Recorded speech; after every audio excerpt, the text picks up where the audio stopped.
ध्यानेन याम पदयो पदवीं सखेते।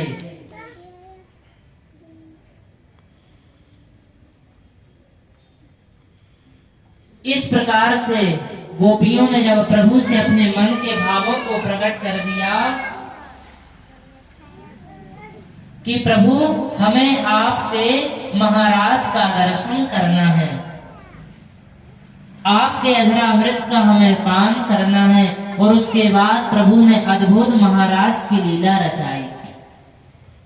ये महाराज क्या है?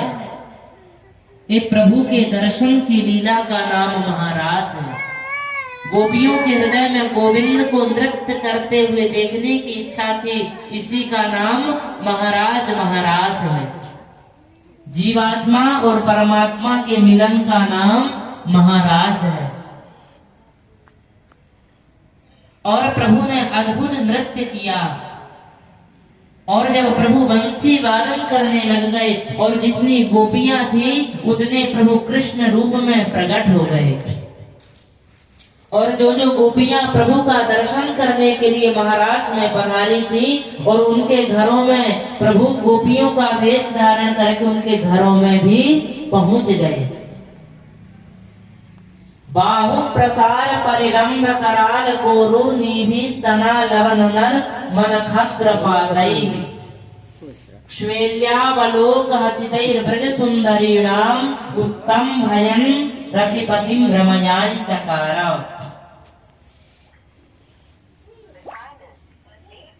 देखिए महाराज क्या है, कामदेव को बड़ा अभिमान था कि प्रभु मैंने अपने लीला के माध्यम से बड़े बड़े देवी देवताओं को भी चक्कर खिला दिया, तो प्रभु मैं आपको भी महाराज में परास्त कर दूंगा। और कहते हैं कि जब प्रभु ने अद्भुत महाराज रचाया तो कामदेव वहां पर प्रकट होकर के अपने 5 बाणों का प्रयोग कर देता है। लेकिन फिर भी प्रभु का मन विचलित नहीं हुआ, तो कामदेव गोविंद के चरणों में गिर गया और प्रभु का कामदेव ने एक नाम दिया अच्युत। बोलिए प्रेम से अच्युत भगवान की। अच्युत का अर्थ होता है जिसका कभी हृदय च्युत ना हो, जो अपने वास्तविक स्वरूप में हमेशा रहे, उसी का नाम अच्युत है।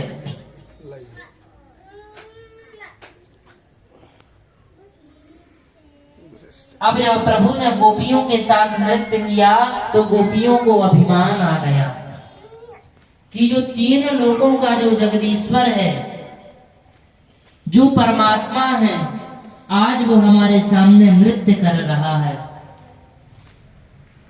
और भगवान को अपने भक्तों का कभी अभिमान देखा नहीं जाता। सभी गोपियों को अभिमान आ गया, केवल एक गोपी को अभिमान नहीं आया। सुखदेव जी कह रहे हैं वही गोपी श्री राधा रानी जी है। तो प्रभु राधा रानी जी को लेकर के वहां से अदृश्य हो जाते हैं। अब गोपियां जो थी प्रभु के प्रेम में फिर पागल हो गई, फिर प्रभु के दर्शन के लिए वन वन में भटकने लग गई।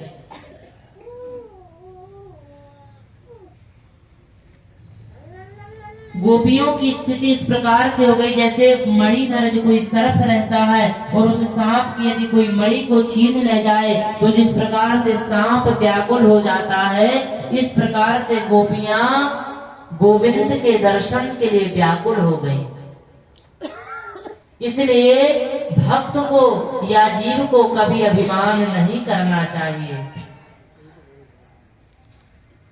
जिस प्रकार से पानी को, जिस प्रकार से मछली को पानी से आप अलग कर दोगे तो मछली तड़प तड़प के अपना प्राण त्याग देती है, ठीक वैसे ही आज कृष्ण के विरह में गोपियों की दशा हो गई।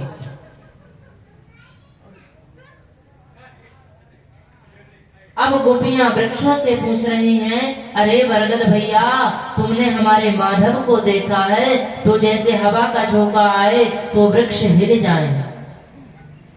तो गोपियां कहने लग गई, अरे ये क्यों बताएंगे, इन्होंने तो गोविंद का दर्शन कर लिया। गोपियां और आगे बढ़ी, महाराज कि तुलसी मिल जाती है, तुलसी का पौधा मिल जाता है। तो गोपियां तुलसी से पूछने लग गई हैं, अरे तुलसी, तू तो प्रभु को बहुत प्यारी है, तुझे तो पता होगा कि गोविंद कहाँ चले गए अदृश्य होकर के। हवा का झोंका महाराज फिर से आया, तुलसी का पौधा हिल गया। तो गोपियां कहने लग गई, अरे क्या बताएंगे, ये भी हमसे जलन करती है।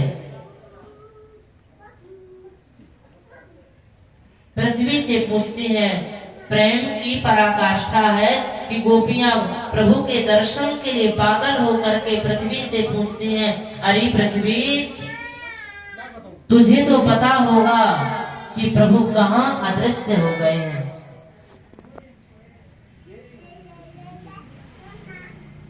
पर प्रभु के बारे में कोई नहीं बताता गोपियों को कि भगवान कहाँ पर चले गए हैं।